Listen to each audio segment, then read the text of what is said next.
প্রিয় দর্শক সবাইকে ধন্যবাদ ফার্মিং স্লোগান ইউটিউব চ্যানেলের পক্ষ থেকে। আজ আমরা আলোচনা করব সরিষা চাষে ফলন বৃদ্ধি সম্পর্কে।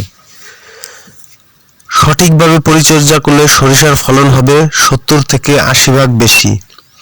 এজন্য সর্বপ্রথম কাজ হলো আগাম সরিষা বপন করা। 15 অক্টোবর থেকে 30 নভেম্বরের মধ্যে বীজ বপন করতে হবে। জমি ভালোভাবে চাষ দিয়ে 33% বিঘায় 32 থেকে 35 কেজি ইউরিয়া, 20 থেকে 24 কেজি টিএসপি, 10 থেকে 12 কেজি পটাশ ও 20 থেকে 22 কেজি জিপসাম প্রয়োগ করতে হবে। প্রয়োজন অনুযায়ী সেচ প্রদান করতে হবে। সরিষার যখন সব ফুল ঝরে যাবে তখন বোরন সার, চিলেটেড জিঙ্ক ও ফ্লোরা অনুমোদিত মাত্রায় স্প্রে করতে হবে। আর ছত্রাকের জন্য রোভরাল স্প্রে করতে হবে।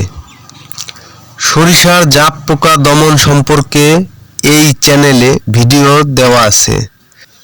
যারা চ্যানেলটি সাবস্ক্রাইব করেননি, ভিডিও ভালো লাগলে অবশ্যই সাবস্ক্রাইব করে পাশে থাকবেন।